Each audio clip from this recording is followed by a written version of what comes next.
Hola, mis queridos, mis queridas. Qué bueno que vinieron a visitarme hoy. Soy yo, doña Lourdes, aquí de Tala, en Jalisco. Tengo 68 años de vida, mucha historia para contar, y un corazón que aprendió a ser fuerte a la fuerza, ¿eh? Hoy me encuentran aquí, en mi rinconcito de costura, sentada en esta butaca que era de mi madre. Que Dios la tenga. Estoy terminando de bordar unos manteles que me encargaron para una boda.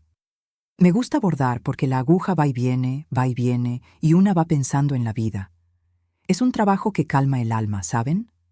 Cada puntada que doy parece que voy cosiendo también las heridas que la vida dejó. Esta máquina de coser aquí al lado es antigua. Era de mi suegra. Cuando ella falleció, mi marido insistió en que se quedara conmigo. Él decía: «Lourdes, tú tienes mano de hada para estas cosas». Mi Geraldo siempre fue así, lleno de palabras dulces. 40 años a mi lado, mis amores. 40 años de compañerismo, de despertar juntos, de tomar café de olla en el portal, mirando las montañas. Aquí en Tala hace un frío tremendo en invierno, ¿sabían? Una amanece con escarcha. El ganado todo amontonado tratando de calentarse. Pero me gusta ese frito. Me recuerda mi juventud cuando Geraldo y yo nos enamorábamos a escondidas atrás de la iglesia de San Sebastián. Él me esperaba con una flor del campo cada vez. Hombre romántico, mi marido. Hombre de verdad. Pero miren, antes de continuar contando mi historia, quisiera hacerles un pedido especial a ustedes que me están viendo ahora. Cuéntenme aquí en los comentarios de qué pueblito me están viendo y a qué horita del día encontraron este video. ¿De mañanita con el café? ¿De tardecita después del trabajo? ¿O ya de noche antes de dormir? Yo siempre leo todos los comentarios, ¿eh? Me pone tan feliz cuando veo gente de todo México y hasta de fuera mandando cariño a esta abuelita aquí. Y si pueden dejar ese like y suscribirse al canal Memorias de las Abuelas, ayuda muchísimo a seguir trayendo estas historias. Vamos a crear una cadena de cariño. ¿Qué les parece? Pues bien, mis amores, ustedes deben estar preguntándose por qué esta abuelita aquí tiene tanta cosa para contar. Es porque la vida no fue fácil. No. Tuve alegrías, tuve hijos, tuve nietos, pero también tuve dolores que casi me quiebran. Y el mayor de ellos, el que más me marcó, ocurrió el día más triste de mi vida, el día que enterré a mi marido. Saben, hay cosas que una cree que conoce, pero no conoce de verdad. Una cría a los hijos, da amor, da educación, reza todas las noches para que sean personas de bien.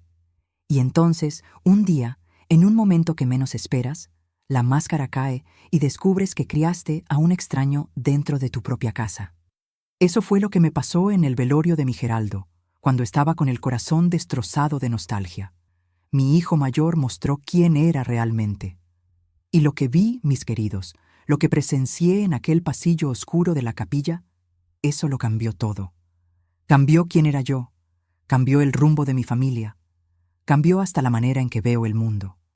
Calma que voy a contar todo desde el principio, porque para entender lo que pasó aquel día terrible, necesitan conocer mi historia, necesitan saber de dónde vengo, cómo crecí, quién fue mi familia.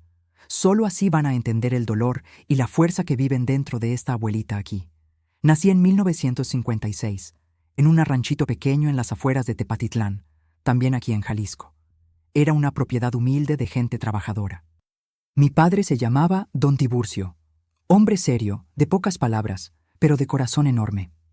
Él trabajaba de peón en haciendas más grandes de la región y en las horas libres cuidaba nuestra tierrita. Plantaba maíz, frijol, tenía unas vaquitas de leche que eran su adoración. Mi madre era doña Horacilda, una mujer fuerte como un roble. Ella se levantaba antes de que saliera el sol para hacer el café, ordeñaba las vacas, preparaba la comida, lavaba ropa en el lavadero de piedra y todavía encontraba tiempo para bordar. Fue ella quien me enseñó este oficio que hasta hoy me acompaña. Lourdes, decía, mujer que sabe trabajar con las manos, nunca pasa necesidad. Y era verdad, ¿eh? Mi madre vendía manteles bordados en el tianguis de Tepatitlán todos los sábados. Era dinerito poco, pero ayudaba. Éramos 5 hermanos. Yo era la de en medio, la que sobraba para ayudar en todo. Estaba Venancio, el mayor, que siguió al padre en el trabajo de peón. Odila, mi hermana mayor, se casó temprano y se fue a vivir a San José de Gracia. Después de mí venían los gemelos, Otacilio y Otoniel, que daban un trabajo tremendo. Niños traviesos, vivían haciendo travesuras. Mi madre decía que tenían hormigas en el cuerpo. Nuestra casa era de adobe, de esas construcciones antiguas donde el viento pasaba por las rendijas en invierno. Tenía solo 2 cuartos, uno para mis padres y otro donde nos amontonábamos los 5 hijos. La cocina estaba separada, en un cuartito con estufa de leña. El olor de elote asado en aquella estufa, mis queridos, hasta hoy me da nostalgia. Tepatitlán es tierra de milpas, entonces elote era lo que no faltaba. Comíamos elote de todas formas, hervido, asado, en esquites, en atole. Mi infancia fue sencilla, pero fue feliz. Yo jugaba en el patio con mis muñecas de elote que mi madre hacía. Inventábamos juegos con cualquier cosa. Una piedra se volvía comidita, una ramita se volvía muñeca, una hoja de col se volvía plato. No había juguetes de tienda, pero teníamos imaginación de sobra. Yo estudiaba en la escuelita rural, que quedaba como a 3 kilómetros de casa. Iba a pie, cortando camino por el campo, con los pies descalzos, porque zapatos eran solo para el domingo de misa. En invierno, cuando la escarcha pintaba el pasto de blanco, mis pies quedaban tan helados que casi no los sentía. Pero íbamos igual, porque estudiar era importante. Mi padre hacía cuestión. Él decía: «Yo no tuve estudios, pero ustedes sí van a tener». La maestra se llamaba doña Elvira, una mujer delgadita de chongo apretado que vivía en la misma escuela. Ella enseñaba de primero a cuarto todo junto, en un solo salón. Los grandes ayudaban a los chicos. Así funcionaba. Me gustaba estudiar. Tenía facilidad para leer y escribir. Doña Elvira decía que yo tenía futuro, que podía ser maestra también algún día. Mi madre era muy religiosa, devota de Nuestra Señora de Guadalupe, patrona de nuestra iglesita. Cada diciembre había fiesta en la comunidad con procesión, misa cantada y baile después. Era la diversión de todo el año. Pasábamos meses bordando ropa nueva para usar en la fiesta. Odila y yo nos quedábamos horas escogiendo hilo de colores para el bordado. Mi padre tocaba guitarra en las fiestas. No era guitarrón, no.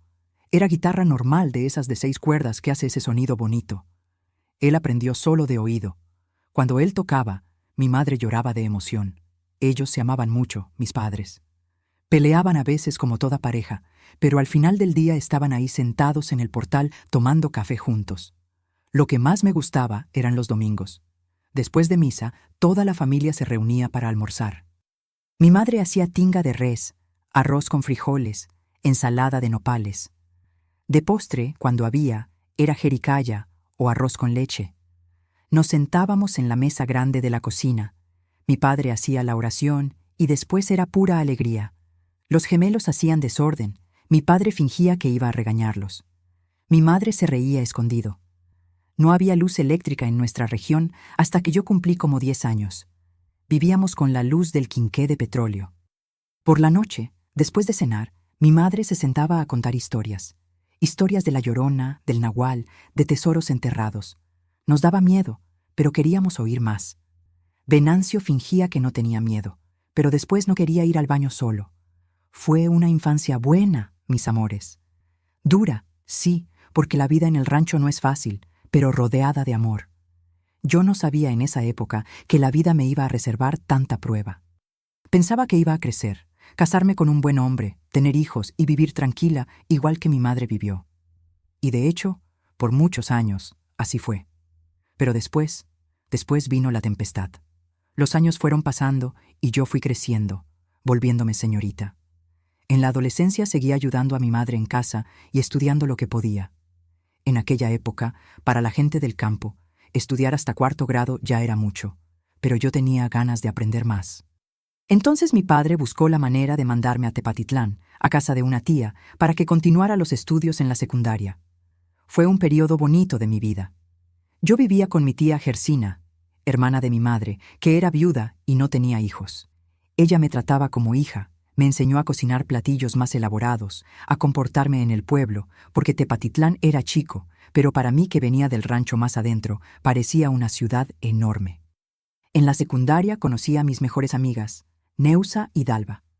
Hacíamos todo juntas, estudiábamos juntas, íbamos a misa juntas, soñábamos juntas.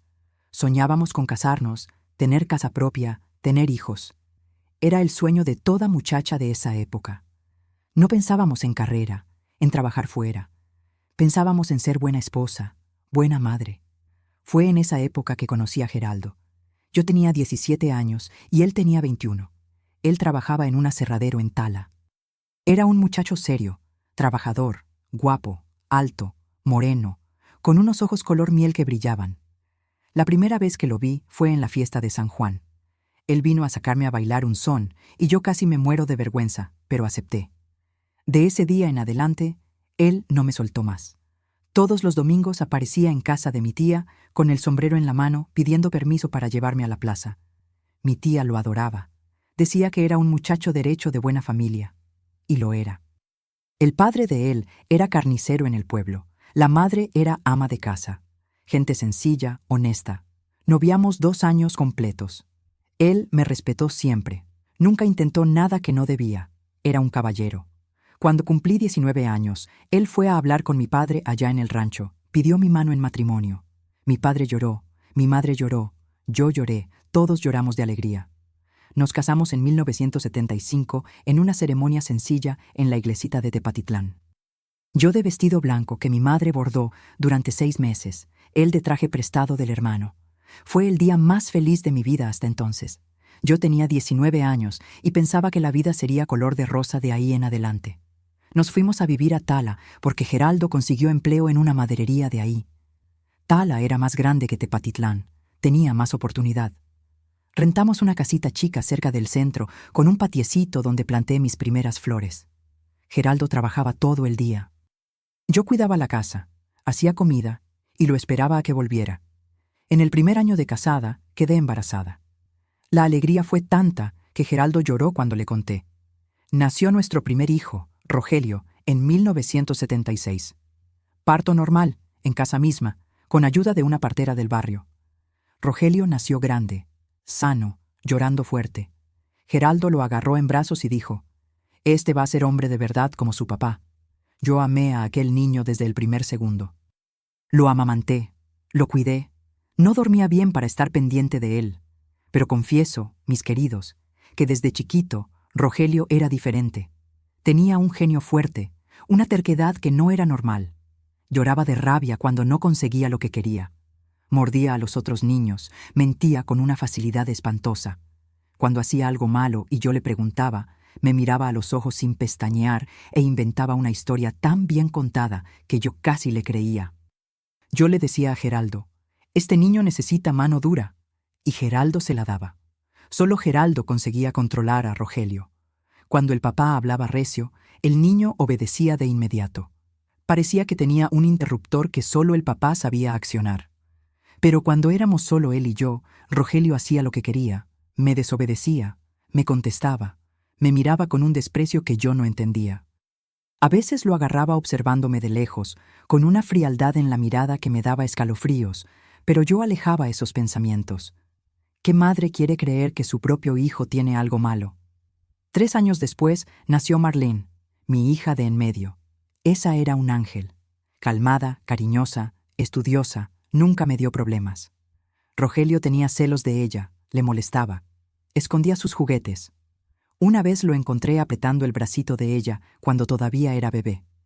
Cuando le pregunté qué estaba haciendo, dijo que le estaba haciendo cariños. Pero yo vi la fuerza que estaba haciendo. A partir de ese día, nunca más los dejé solos.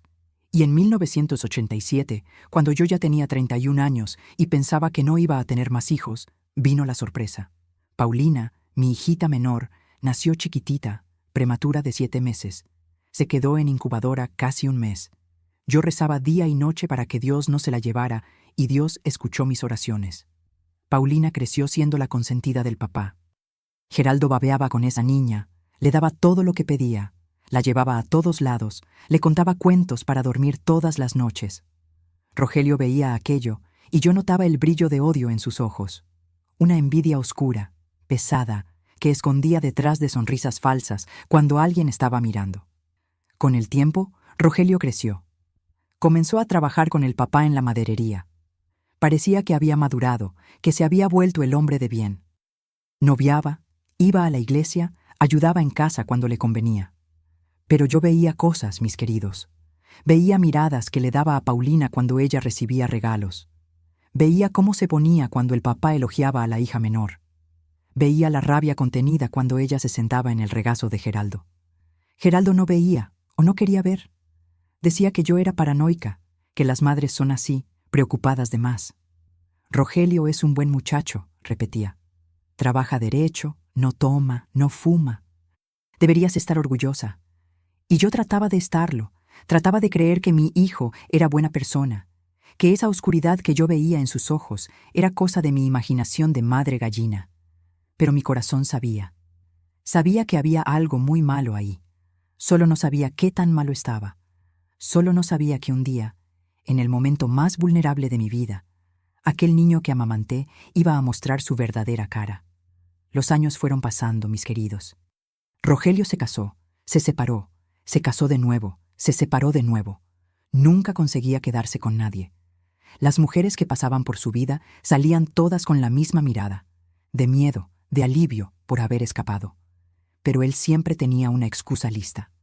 Ella estaba loca, decía. Ella me traicionaba, mentía, ella era violenta conmigo, inventaba. Y el papá le creía, siempre le creía, porque era más fácil creer que enfrentar la verdad. Yo traté de advertir a las mujeres de él. Traté, juro que traté, pero ¿quién le cree a una suegra hablando mal del propio hijo? Ellas pensaban que eran celos, que era cosa de madre posesiva. Solo después, cuando ya estaban destruidas, venían a buscarme. Usted tenía razón, doña Lourdes, lloraban. Él es un monstruo. Pero entonces ya era tarde. Los daños ya estaban hechos. Marlene se fue a vivir a Guadalajara, se casó con un buen hombre, me dio 2 nietos lindos. Paulina creció, se graduó de maestra, era el orgullo de la familia. Vivía en Tala misma, cerquita de mí, me visitaba todos los días. Tenía 28 años. Era una mujer hecha, independiente, valiente. Heredó la fuerza del papá y la terquedad de la mamá. ¿Y Rogelio? Seguía ahí trabajando con el papá cuando le daba la gana, viviendo en una casita que Geraldo ayudó a construir en el fondo de nuestro terreno. Tenía 40 y tantos años y nada en la vida además de amargura y resentimiento. Vivía quejándose de que el papá daba más atención a las hermanas, de que la mamá quería más a las hijas, de que la vida era injusta con él, como si el mundo le debiera algo, como si todos nosotros fuéramos culpables de la infelicidad que él mismo construyó. Mi Geraldo, pobrecito, se enfermó en 2023. Cáncer en el pulmón. Él nunca fumó en su vida, pero trabajó décadas respirando polvo de aserradero, aserrín fino que entraba en los pulmones sin que uno se diera cuenta. El doctor dijo que fue eso. Enfermedad ocupacional, le llamaron. Fueron 6 meses de sufrimiento, de idas y vueltas al hospital, de quimioterapia que le chupaba las fuerzas, de radioterapia que quemaba por dentro y por fuera. Yo lo cuidé hasta el último suspiro. Le di baño, le cambié pañal, le di medicina en la boca, le agarré la mano en las noches de dolor. Vi a mi marido, aquel hombre fuerte que cargaba troncos de madera al hombro, consumirse hasta volverse sombra de lo que era. Vi sus ojos, que siempre brillaron de vida, ponerse opacos, cansados, listos para partir. Murió en una madrugada fría de junio. Le agarré la mano cuando salió el último suspiro. Sentí su cuerpo relajarse, la vida escapar como el viento por la ventana. Y una parte de mí murió junto con él, mis amores. Una parte de mí se fue con él y nunca más volvió. El dolor de perder al compañero de 48 años de matrimonio no se puede describir. Es como si te arrancaran un pedazo de ti con las manos. Es como si el piso se abriera bajo tus pies y cayeras en un hoyo sin fondo. Yo no podía comer. La comida no bajaba. No podía dormir. Cerraba los ojos y veía su rostro. No podía ni llorar bien. Las lágrimas se habían secado de tanto que ya había llorado en los meses de enfermedad. El velorio fue en la capilla de San Sebastián, aquí en Tala misma. Vino gente de todos lados a dar el pésame. Geraldo era querido en el pueblo. Todo mundo lo respetaba. Patrones, empleados, vecinos, gente. La capilla quedó llena de flores blancas, de veladoras encendidas, de gente llorando y rezando. El olor a incienso mezclado con el perfume de los lirios me daba náuseas, pero aguantaba. Tenía que aguantar. Yo casi no podía estar de pie. Mis hijas me sostenían, una de cada lado. Paulina del lado derecho, Marlene del lado izquierdo. Ellas también estaban destrozadas, pero trataban de ser fuertes por mí. Pobrecitas mis niñas. Perdieron al papá que adoraban y todavía tenían que sostener a la mamá que apenas podía respirar. Rogelio llegó de traje negro, cara de circunstancia, recibiendo pésames como si fuera el protagonista de ese velorio. Abrazaba a la gente con fuerza, lloraba unas lágrimas que escurrían derechito. En el momento exacto, en la medida exacta. Lágrimas de actor, lágrimas ensayadas. Y entre un abrazo y otro, yo lo veía mirando las cosas del papá. Mirando el reloj de pulso que estaba en el ataúd junto con el cuerpo, mirando la llave del carro que estaba en mi bolsillo, mirándome a mí con una frialdad calculadora que me helaba la sangre. Paulina estaba destrozada. Ella era muy apegada al papá. Era la niña de sus ojos desde que nació. Lloraba tanto que no podía hablar. Sollozaba de una manera que partía el corazón. En un momento determinado, ella dijo que necesitaba ir al baño, lavarse la cara, recomponerse un poco. Rogelio, muy solícito, se ofreció delante de todos. «Deja que yo la acompaño, mamá. Usted quédese aquí descansando. Yo cuido de mi hermanita». Yo encontré raro aquella amabilidad repentina. Rogelio nunca fue amable con las hermanas. Nunca ofreció ayuda para nada. Pero yo estaba tan cansada, tan destruida por el luto, tan atontada por el dolor que dejé. Paulina fue. Él fue detrás y yo me quedé ahí recibiendo abrazos de gente que casi no reconocía. Pasaron 5 minutos, 10 minutos, 15. Mi corazón de madre comenzó a apretarse. Una intuición mala, ¿saben? De esas que una no sabe explicar, pero siente en el fondo del alma, en las entrañas, en los huesos. Una voz dentro de mí gritando que había algo malo, muy malo. Me levanté de la silla con dificultad, me disculpé con la gente que me estaba dando el pésame y fui detrás de mis hijos. Mis piernas temblaban, pero fui. El baño quedaba en un pasillo en el fondo de la capilla. Era un lugar oscuro, alejado del salón principal, donde casi nadie iba. Cuando llegué cerca, oí voces. La voz de Rogelio, baja, gutural, cargada de una rabia que yo solo había oído pocas veces en la vida. Y la voz de Paulina, temblando, ahogada de miedo y de llanto contenido. Me acerqué despacio, pisando de puntitas, sin hacer ruido. La puerta del baño estaba entreabierta, una rendija de luz amarillenta escapando al pasillo oscuro. ¿Y qué vi por aquella rendija, mis queridos?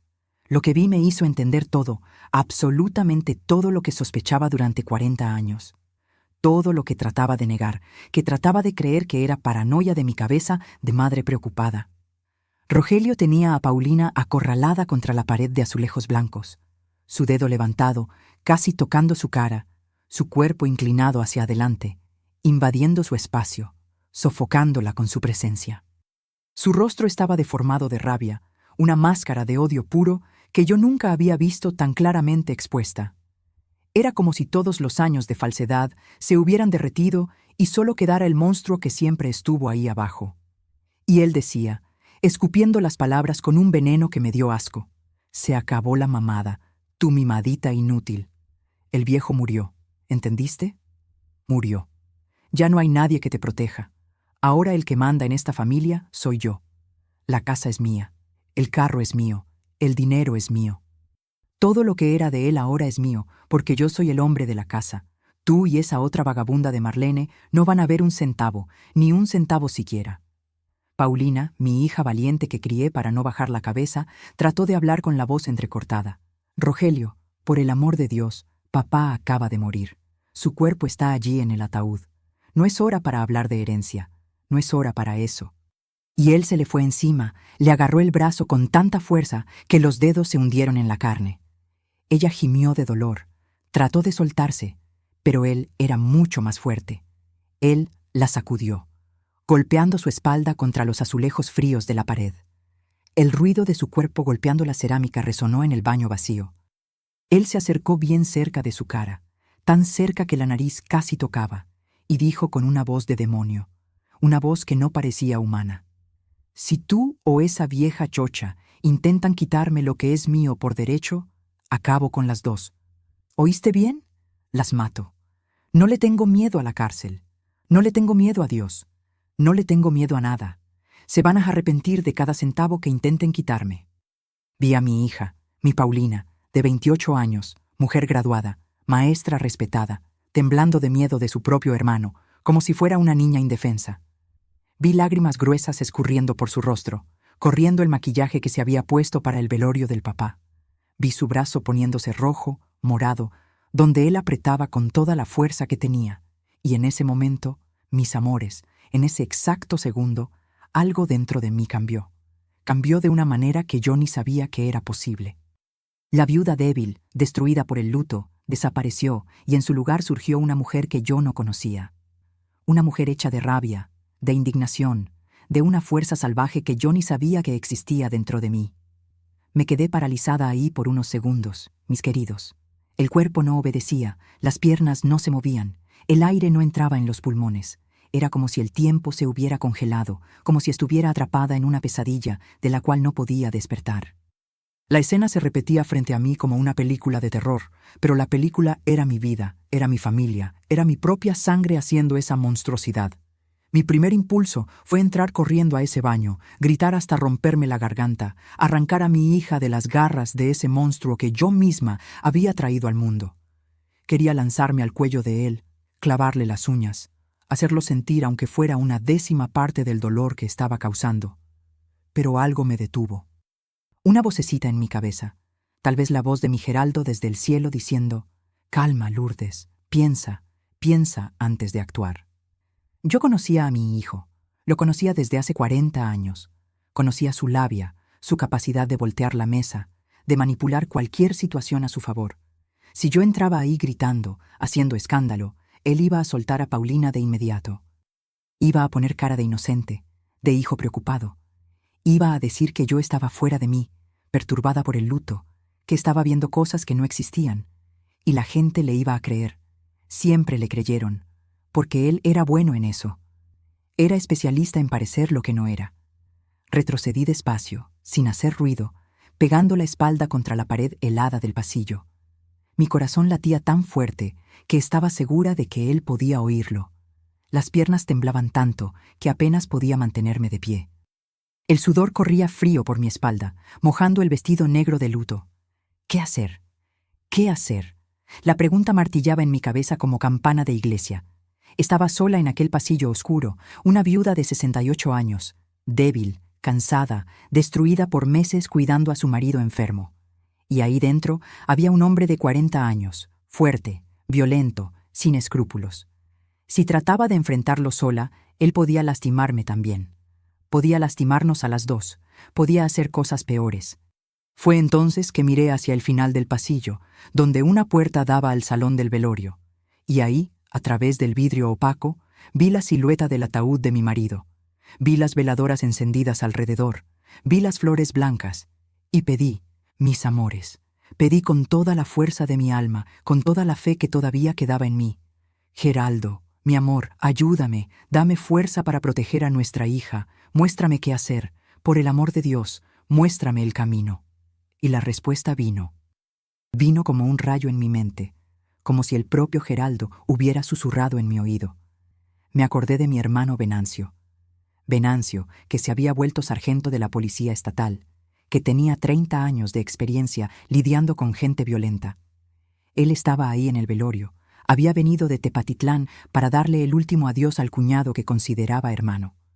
Con las manos temblando tanto que apenas podía sostener el celular, lo saqué del bolsillo del vestido. La pantalla brilló en el pasillo oscuro. Abrí los mensajes, encontré el nombre de Venancio y escribí con los dedos que parecían de hule. «Venancio, ven al pasillo del baño ahora. Urgente. Trae a alguien más de confianza. Rogelio está amenazando a Paulina. Le pegó. Por favor, ven rápido». Apreté enviar y me quedé ahí pegada a la pared, rezando bajito para que viera el mensaje a tiempo. Rezando para que viniera antes de que Rogelio hiciera algo peor. Rezando para que Dios, que se había llevado a mi marido, al menos protegiera a mi hija. Mientras esperaba, oí a Rogelio continuar la amenaza allá dentro del baño. Su voz era baja, controlada, calculada para no resonar por el pasillo. Pero yo oía cada palabra como si estuviera gritando en mi oído. «Tú siempre fuiste la consentida, ¿verdad? La princesita de papá. Recibías todo lo que querías: vestido nuevo, juguete nuevo, atención, cariño. ¿Y yo? ¿Yo qué era? El empleado de la casa, el que tenía que trabajar desde morro para ganarse las cosas. Tú no sabes lo que es tener que compartir el amor del papá con una mocosa mimada. Oí a Paulina tratar de responder, su voz fallando. Rogelio, eso no es verdad. Papá te amaba también. Nos amaba a todos. Cállate, gritó él, y oí el ruido de otro empujón.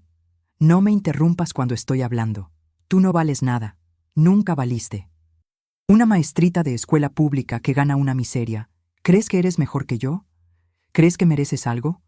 Lo único que mereces es quedarte callada y aceptar que ahora el que manda soy yo. Siguió, la voz poniéndose cada vez más venenosa. ¿Y esa vieja de ahí, la mamá, cree que no sé que siempre me odió? Siempre me miró como si fuera un problema, como si fuera una enfermedad de la que quería deshacerse. Pues ahora va a ver. Va a ver lo que pasa cuando tratas a un hijo como basura toda la vida. Paulina lloraba bajito, tratando de no llamar la atención, muriéndose de miedo de su propia sangre, y cada sollozo de ella era un cuchillo en mi corazón. Mi niña, mi hija, mi tesoro. ¿Cómo se atrevía? ¿Cómo se atrevía a hacerle esto ahí en el velorio del propio padre que apenas se había enfriado? Sentí una rabia subir dentro de mí que nunca había sentido antes en toda mi vida. Una rabia que quemaba como brasa, que consumía todo el luto, toda la tristeza, toda la debilidad. Era una rabia antigua, acumulada durante 40 años de sospechas, de miedos, de noches en vela preguntándome dónde me había equivocado para criar a un hijo así. Y ahora esa rabia tenía un rostro, tenía un nombre, tenía un objetivo. En ese momento, dejé de ser la viuda llorosa que todos veían allá en el salón. Dejé de ser la madre culpable que se preguntaba qué había hecho mal. Dejé de ser la mujer débil que pasó la vida evitando el conflicto. Me transformé en otra cosa. Una leona, una guerrera, una madre dispuesta a todo para proteger a su cría, aunque costara la propia vida. Venancio apareció en el pasillo menos de 2 minutos después de mi mensaje. Gracias a Dios, tenía el celular en la mano cuando le mandé. Junto con él, vino otro hombre, un compañero suyo, que también era policía, y estaba en el velorio por conocer a Geraldo de la época en que hacía seguridad para la maderería. Los dos vinieron callados, pisando suave, entrenados para situaciones así. Les hice seña de quedarse callados, y señalé la puerta del baño con la mano temblando. Venancio asintió con la cabeza. Entendió de inmediato. No necesitó explicación. Se acercó a la puerta, pegó el oído y oyó a Rogelio todavía amenazando a Paulina ahí dentro. Oyó los sollozos ahogados de mi hija. Oyó suficiente para saber exactamente qué estaba pasando. Me miró al compañero e hizo una señal con la mano. 1, 2, 3.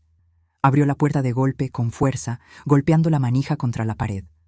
La luz del baño invadió el pasillo oscuro. Rogelio se llevó un susto tan grande que soltó el brazo de Paulina de inmediato, como si hubiera recibido un choque eléctrico. Dio un paso hacia atrás, casi tropezándose con su propio pie, y trató de recomponer la cara de hijo preocupado. «Hola, tío Venancio», dijo, forzando una sonrisa que no llegaba a los ojos. Estábamos solo platicando. Paulina se sintió mal. Vine a ayudarla. Pero Venancio no era tonto. 30 años de policía enseñan a reconocer mentirosos de lejos. Miró el brazo de Paulina, que ya estaba marcado de rojo vivo y comenzando a moretear donde los dedos de Rogelio habían apretado. Miró la cara de pavor de la sobrina, los ojos hinchados de llorar, la respiración acelerada de quien estaba en pánico. Miró la cara de falsedad de Rogelio, aquella sonrisa ensayada que ya no engañaba a nadie. Y dijo con aquella voz de autoridad que solo quien tiene experiencia sabe usar: «Plática, entonces.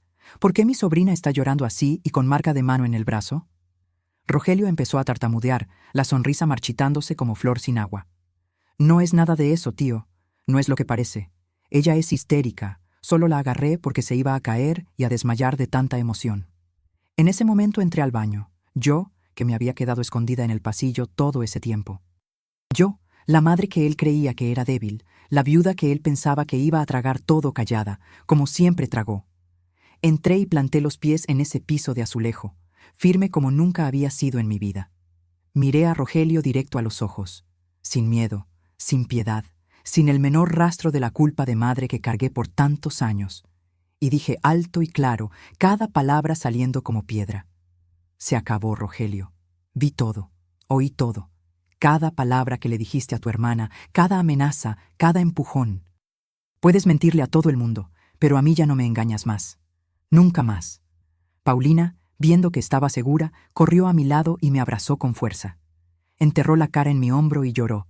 Lloró todo lo que estaba guardando, los sollozos sacudiendo todo el cuerpo. Sentí su cuerpo temblando contra el mío, temblando de miedo y de alivio al mismo tiempo. Mi niña, mi hija, mi sangre. Yo iba a protegerla, aunque fuera lo último que hiciera en esta vida. Rogelio se puso blanco, blanco como cera de veladora de velorio, blanco como papel. Creo que nunca imaginó, ni en sus peores pesadillas, que yo tendría el valor de enfrentarlo así. Creo que pensaba que me iba a quedar callada, como siempre me quedé toda la vida, que le iba a tener miedo como siempre tuve en el fondo, que iba a tragar aquello y fingir que no había visto nada para mantener la paz de la familia, para no hacer escándalo. Pero ese día, mis queridos, el miedo murió. Murió y fue enterrado junto con la mujer débil que yo era antes, la mujer que evitaba conflictos, la mujer que hacía vista gorda, la mujer que rezaba para que Dios arreglara lo que ella no tenía valor de enfrentar. Esa mujer murió ahí en ese baño de capilla y nació otra en su lugar. Venancio agarró a Rogelio del brazo con firmeza profesional y dijo, sin levantar la voz, pero con una autoridad que no dejaba espacio para discusión: «Vamos a resolver esto allá afuera, delante de todos, para que todos vean y no haya pláticas después». Rogelio trató de resistirse, trató de soltarse. «Están locos.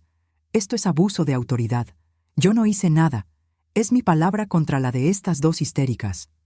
Pero el otro policía, el compañero de mi hermano, ya tenía la mano en las esposas y dijo con la voz calmada de quien ya vio mucho en la vida: «Amenaza de muerte y lesiones corporales.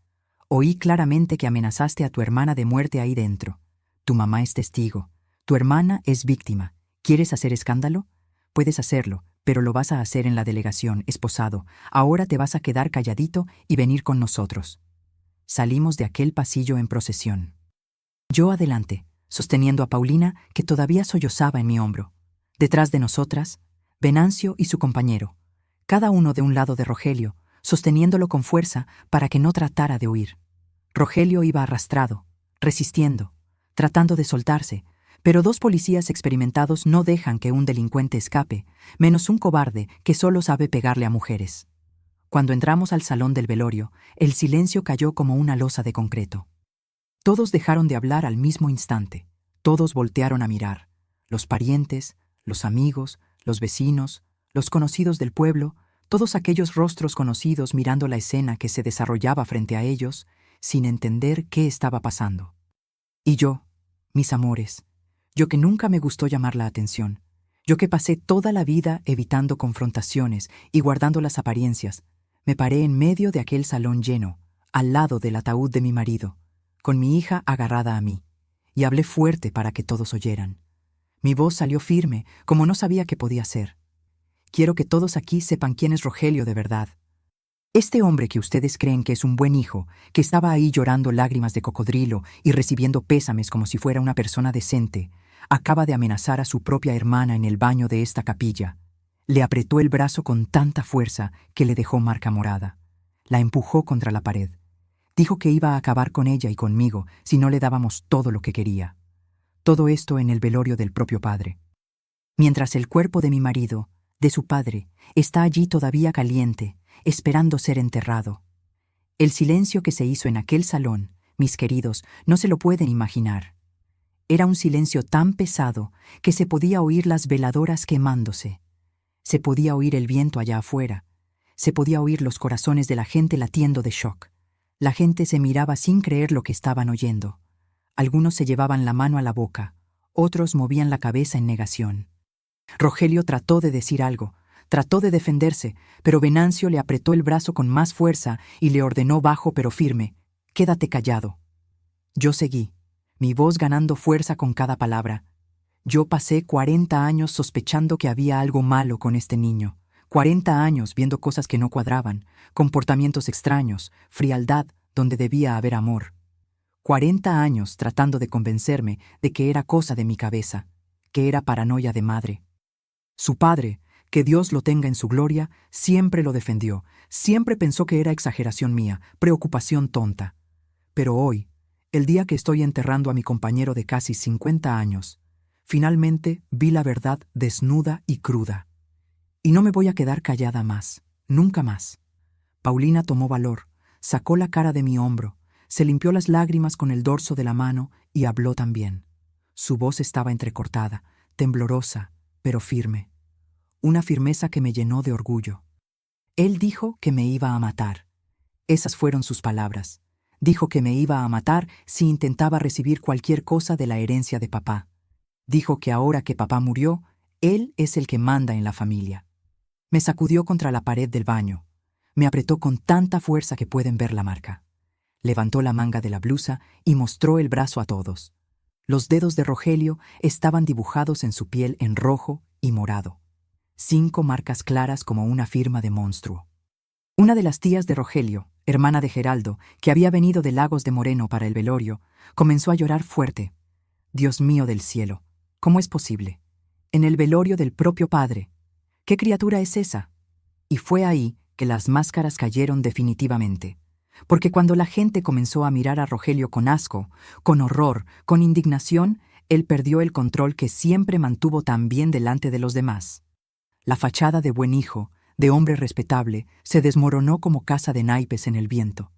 Empezó a gritar, la cara retorcida de rabia, escupitajo volando de la boca. Todos son unos idiotas, unos imbéciles, creyéndole a esta vieja loca y a esta vagabunda mentirosa.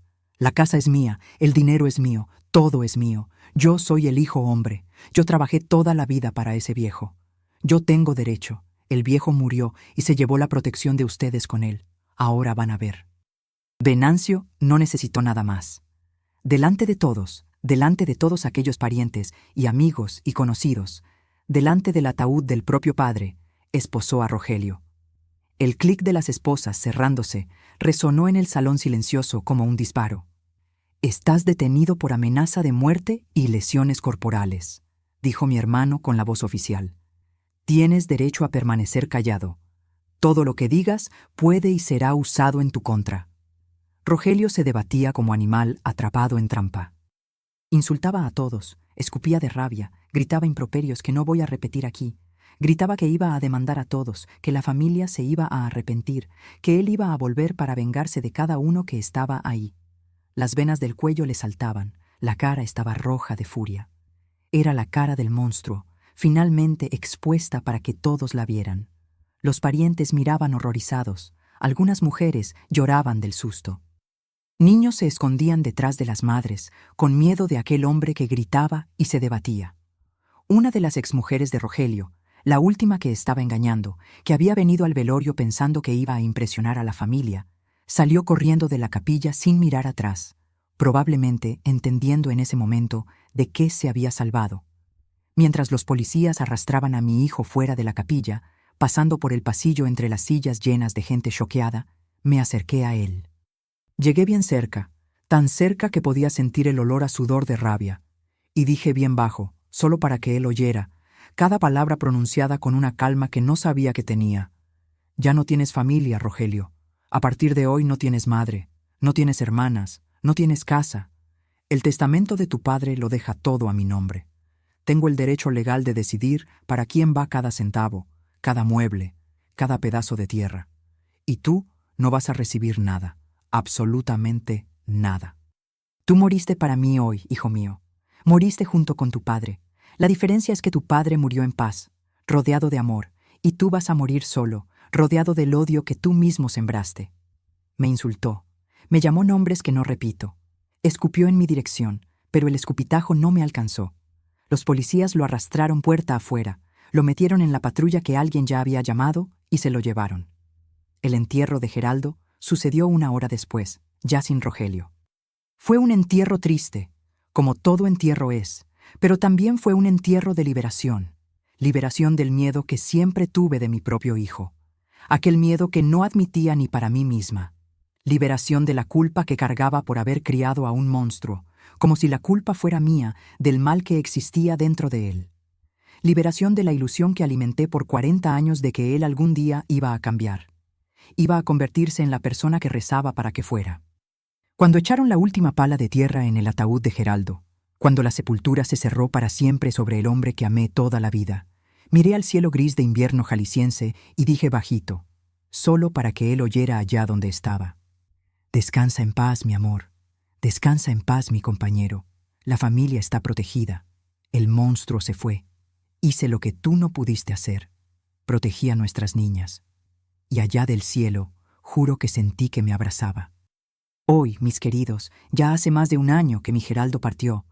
El dolor de la nostalgia todavía está aquí. No les voy a mentir, siempre va a estar. 48 años al lado de una persona no se borran así, no se olvidan así. Cada mañana, cuando despierto en esa cama que parece demasiado grande ahora, todavía miro al lado esperando verlo ahí durmiendo.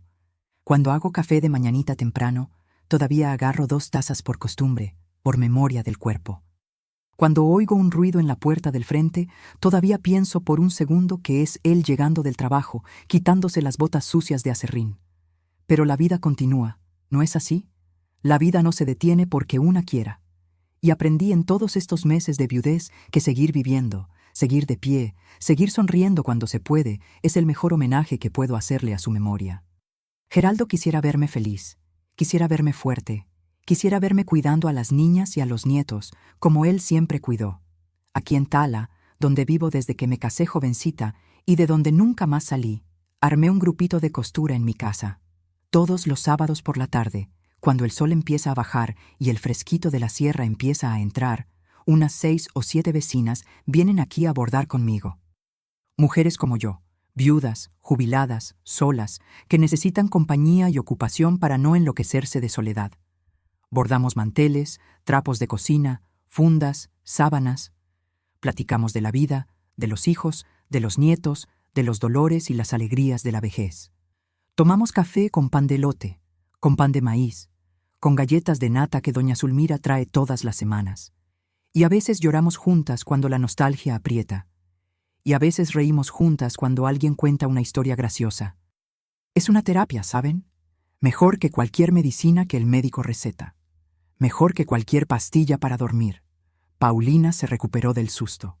Gracias a Dios y a la Virgen de Guadalupe.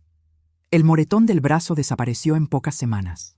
La piel volvió a la normalidad, pero la marca en el alma tardó más. Hizo terapia por unos meses con una psicóloga muy buena aquí de Tala que trabaja con trauma. Aprendió a lidiar con el miedo, con la rabia, con la confusión de sentir todo eso por el propio hermano. Hoy dice que quedó más fuerte por lo que pasó, que aprendió a no dejar que nadie más la trate mal, ni jefe, ni novio, ni nadie, que aprendió a reconocer las señales de persona violenta antes de lastimarse. Sigue trabajando de maestra en la misma escuela. Sigue viviendo aquí cerquita de mí. Me visita casi todos los días después del trabajo. Tomamos café de olla juntas, platicamos del día, nos hacemos compañía. Marlene viene de Guadalajara todos los meses a visitarme. Agarra carretera de mañana temprano, llega aquí para la hora de la comida. Trae a los 2 nietos, Pedrito e Isabela, que son la luz de mis ojos. Se quedan unos días aquí, llenan la casa de ruido, de correteo, de risa de niños. La casa que quedó tan silenciosa después de que Geraldo murió, de repente se llena de vida otra vez. Pedrito tiene 8 años y es igualito al abuelo. Misma manera de reír, misma mirada lista, misma manía de hacer preguntas de todo. Isabela tiene 5 y es una muñequita de tan linda. Rubia, de ojos azules, parece una de esas niñas de comercial. Los 2 me llaman Abue Lourdes y pelean por ver quién se sienta a mi lado en el sofá. Geraldo adoraría verlos, los llenaría de regalos, de dulces, de historias. Sería el abuelo más consentidor del mundo. ¿Y Rogelio? Está preso, mis amores. Condenado a 4 años de cárcel por amenaza de muerte y lesiones corporales calificadas, porque fue contrafamiliar y en contexto de disputa de herencia. Y no fue solo eso. De la delegación, cuando fueron a investigar su historial, descubrieron que tenía otros antecedentes, otras denuncias que las exmujeres habían hecho, y después retiraron por miedo, por presión, por vergüenza. Con esas otras acusaciones, la pena aumentó. Va a estar preso un buen tiempo todavía. Yo vendí la casa que él pensaba que era suya, aquella casita en el fondo de nuestro terreno que Geraldo construyó con sus propias manos pensando que estaba ayudando al hijo. El dinero lo dividí entre las niñas, mitad para cada una. El carro de Geraldo, Aquella Voyager verde de la que tenía tanto orgullo, se la di a Venancio. Mi hermano me ayudó tanto aquel día terrible, fue tan valiente, tan presente, que era lo mínimo que podía hacer. No siento placer en la desgracia de mi hijo. No piensen eso de mí. Madre es madre hasta el final. El corazón todavía duele cuando pienso en él allá en esa celda. Todavía despierto de madrugada a veces pensando dónde me equivoqué, qué pude haber hecho diferente. Pero entonces me acuerdo de la cara de pavor de Paulina en ese baño. Me acuerdo de las marcas moradas en su brazo. Me acuerdo de las amenazas que hizo. Y el dolor de madre se vuelve otra cosa. Se vuelve certeza de que hice lo correcto. Duermo en paz sabiendo que mis hijas están seguras. Duermo en paz sabiendo que mis nietas no van a crecer cerca de un hombre violento. Duermo en paz sabiendo que, por primera vez en mi vida, tuve el valor de enfrentar el miedo, de hacer lo que tenía que hacerse, de proteger a quien amo. Mi rutina hoy es sencilla, mis queridos. Despierto temprano, cuando el sol todavía está naciendo detrás de las montañas. Tomo mi café de olla en el portal, mirando la escarcha derretirse en el campo. Cuido mis plantas, que son muchas, porque las plantas hacen compañía y no se quejan de nada. Alimento a los pajaritos que vienen a comer las semillas que esparzo en el patio. Hago mi caminata de mañana temprano, cuando el aire está fresquito y las calles están vacías. Almuerzo con calma, a veces sola, a veces con Paulina, que aparece de sorpresa. Por la tarde, bordo mis encargos, cada puntada una meditación, cada hilo una oración. Por la noche leo un poquito, rezo el rosario. Le agradezco a Dios por un día más de vida, por un día más de paz. Soy una mujer sencilla, mis amores. No tengo grandes posesiones, no tengo grandes ambiciones, no tengo grandes sueños a esta altura de la vida, pero tengo paz. Y después de todo lo que pasé, después de todo lo que vi, después de todo lo que enfrenté, la paz es la cosa más preciosa del mundo. Más preciosa que dinero, que casa, que carro. La paz de dormir sin miedo, la paz de despertar sin angustia, la paz de mirar a los míos y saber que están bien. Esa paz, mis queridos, la conquisté con lágrimas, con valor, con dolor, y le agradezco todos los santos días por haberla encontrado, incluso después de tanta prueba. Mis queridos, mis queridas, si llegaron hasta aquí conmigo, muchas gracias del fondo de mi corazón por haberme escuchado. Esta historia no fue fácil de contar. Cada vez que hablo de aquel día, cada vez que recuerdo lo que vi en aquel pasillo de capilla, parece que revivo todo otra vez. El dolor, el miedo, la rabia, el valor, todo junto, mezclado, apretando el pecho. Pero cuento porque necesito contar, porque sé allá en el fondo de mi alma que hay mucha gente por ahí pasando por una situación parecida a la mía. Gente que vive con miedo dentro de su propia casa. Gente que sospecha que hay algo malo con alguien de la familia, pero no sabe qué hacer. Gente que se queda en silencio por miedo, por vergüenza, por no creer en sí misma. Tal vez tú tengas un hijo, un hermano, un marido, un pariente que actúa así como mi Rogelio actuaba, que parece una persona delante de los demás y se transforma en otra cuando las puertas se cierran, que amenaza, que humilla, que lastima con palabras o con las manos, que te hace sentir chiquita, culpable, merecedora del mal que hace. Y tal vez te quedes en silencio como yo me quedé por 40 años, con miedo de hablar y que nadie te crea, con miedo de las consecuencias, con miedo de destruir a la familia, de hacer escándalo, de ser juzgada por los demás. Entiendo ese miedo, mi bien. Viví ese miedo en carne propia durante décadas, despertando y durmiendo con él. Pero también aprendí de la peor manera posible que el silencio alimenta al monstruo. Mientras más callamos, más fuerte se vuelve. Mientras más dejamos pasar, más se cree con derecho de hacer lo que hace. El silencio no protege a nadie. El silencio solo protege al agresor. No esperes a que pase lo peor para actuar, mi amor. No esperes estar en el velorio de alguien que amas para finalmente abrir los ojos. No esperes a que la violencia explote para tener el valor de pedir ayuda. Presta atención a las señales. Presta atención a quien trata mal a los demás cuando nadie está mirando. Presta atención a quien solo muestra un lado bonito cuando tiene audiencia. Si te están amenazando, si te están maltratando a alguien de tu propia familia, alguien que debería protegerte, por favor, habla. Abre la boca y habla. Habla con alguien de confianza, una amiga, una hermana, una vecina, una compañera de trabajo. Habla con un profesional, un médico, un psicólogo, un sacerdote. Si es necesario, habla con la policía, haz denuncia, pide orden de protección. En cada país del mundo hay gente que puede ayudar. No tengas vergüenza de pedir esa ayuda. La vergüenza es de quien hace el mal, no de quien sufre. Y para quien está oyendo esto y conoce a alguien pasando por esta situación, no finjas que no viste. No voltees la cara. No digas que es problema de familia y que tú no te puedes meter. Sí puedes. Sí debes. Una palabra tuya puede salvar una vida. Un apoyo tuyo puede dar valor a quien está paralizada de miedo. Sé la persona que yo tuve aquel día, mi hermano Venancio, que vino cuando llamé, que no tuvo miedo de involucrarse, que me ayudó a hacer lo correcto. Merecemos vivir en paz, mis amores. Toda mujer merece, todo ser humano merece. Merecemos ser tratadas con respeto, con dignidad, con amor, por todos, incluyendo los propios hijos. No aceptes menos que eso. No normalices lo que no es normal. No dejes que la familia sea usada como excusa para la violencia. Y ahora, mis queridos, quiero pedirles algo especial a ustedes que se quedaron conmigo hasta el final. Si esta historia tocó su corazón, si se identificaron con algo de lo que dije, si conocen a alguien que necesita oír estas palabras, compartan este video, mándenlo a alguien, publíquenlo en sus redes, dejen su like aquí abajo, eso ayuda a que el video llegue a más gente. Suscríbanse al canal Memorias de las Abuelas si todavía no están suscritos y activen la campanita para no perderse ninguna historia de esta abuelita aquí. Y en los comentarios quiero pedirles algo. Cuéntenme si ya conocieron a alguien así, que parecía una persona por fuera pero era otra por dentro, alguien que usaba máscara delante de los demás. Y quien vio este video hasta el finalito, quien se quedó conmigo hasta ahora, escriba la palabra coraje aquí en los comentarios.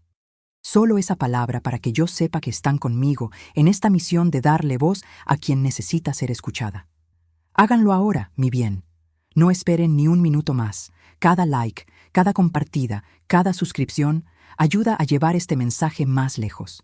Ayuda a alcanzar a aquella mujer que está sola en su casa ahora, con miedo, sin saber qué hacer, pensando que no hay salida. Vamos juntos, como una gran familia de valor, a esparcir esta cadena de fuerza y esperanza. Esta historia que conté no es entretenimiento, mis queridos. No es novela, no es ficción, no es drama para pasar el tiempo. Es una alerta, es un llamado, es una mano extendida para quien necesita. Si una sola persona reconoce las señales de violencia por mi relato, si una sola persona tiene el valor de hablar por mi historia, si una sola persona se salva porque escuchó a esta abuelita aquí, ya valió cada lágrima que derramé contando todo esto. Transformé mi dolor en propósito. Transformé el peor día de mi vida en lección. Transformé el miedo en valor, el silencio en voz, la debilidad en fuerza. Y si yo pude, ustedes también pueden. Cualquiera de ustedes puede. Basta dar el primer paso. Basta abrir la boca. Basta pedir ayuda. La dignidad y el respeto son valores que no tienen frontera, no tienen idioma, no tienen cultura. No importa dónde estén en el mundo, no importa de dónde vengan. Nadie merece ser maltratado. Nadie merece vivir con miedo. Nadie merece aceptar la violencia como si fuera normal. Extiende tu mano. Sé parte de la solución. Sé el cambio que quieres ver en el mundo. Que Dios bendiga a cada uno de ustedes que me están oyendo. Que la Virgen de Guadalupe los cubra con su manto de protección. Quédense con Él. Quédense en paz. Quédense con valor. Un beso de esta abuelita aquí de Tala con todo el cariño de mi corazón.